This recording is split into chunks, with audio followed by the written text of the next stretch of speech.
ಮಾಡ್ಕೊಂಡಲ್ಲ. ಹಾಂ, ಊಟ ಮಾಡಬೇಕು. ಅಯ್ಯೋ, ನಾನು ಯಾಕೆ ಇಲ್ಲಿ ಬಂದೆ ಅಂತಲೇ ನೆನಪಾಗ್ತಿರಲ್ಲ. ಜೋರು ಜ್ವರ ಬಂದಿದೆ, ಟಾಬ್ಲೆಟ್ ತಗೋತೀನಿ. ಅರೆ, ಇದ್ರಲ್ಲಿ ಆಲ್ರೆಡಿ ಒಂದು ಖಾಲಿ ಆಗಿದೆಯಲ್ಲ. ಇವತ್ತು ತಗೊಂಡಿದ್ದ, ನಿನ್ನೆ ತಗೊಂಡಿದ್ದ? ಇವತ್ತು ತಗೊಂಡಿಲ್ಲ ಅಂದರೆ ಅಕಸ್ಮಾತ್ ಜ್ವರ ಕಡಿಮೆ ಆಗಲ್ಲ.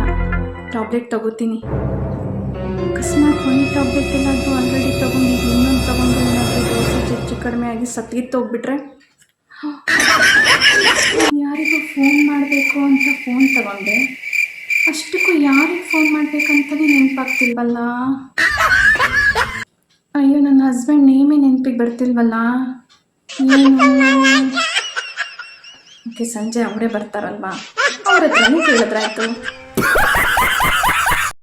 ಅಯ್ಯೋ, ಫೋನ್ ಎಲ್ಲಿತ್ತು ಅಂತಲೇ ನೆನಪಾಗ್ತಿಲ್ವಲ್ಲ.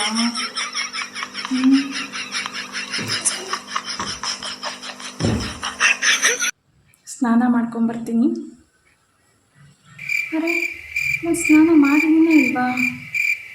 ಮಾಡಿದ್ದೀನಿ ಅನಿಸುತ್ತೆ. ಅಯ್ಯೋ, ಸ್ನಾನ ಮಾಡಿದೀನ ಇಲ್ಲ ಅಂತಲೇ ನೆನಪಾಗ್ತಿಲ್ವಲ್ಲ.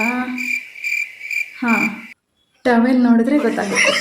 ಟವೆಲ್ ಹಸಿ ಇದ್ದರೆ ಸ್ನಾನ ಮಾಡಿದ್ದೀನಿ ಅಂತ. ಅಯ್ಯೋ, ಟವೆಲ್ ಎಲ್ಲಿಟ್ಟಿದ್ದೀನಿ ಅದು ನೆನಪಾಗ್ತಿಲ್ವಲ್ಲ. ಅಯ್ಯೋ, ನನ್ನ ಹೆಸರು ನೆನಪಿಗೆ ಬರ್ತಿಲ್ವಲ್ಲ. ಏನು? ಹಾಂ, ಕೇಳಿದ್ರೆ ಹೇಳ್ತಾರೆ, ಕೇಳೋಣ. ಹಾಯ್, ನಾನು ಯಾರು ಗೊತ್ತಾಯ್ತಾ? ಯಾಕೆ ಹಿಂಗೆ ಕೇಳ್ತಾ ಇದ್ದೀರಾ? ನೀವು ರಮ್ಯಾ ಅಲ್ವಾ? ಸುಮ್ಮನೆ ತಮಾಷೆ ಮಾಡಿದೆ ಅಷ್ಟೇ.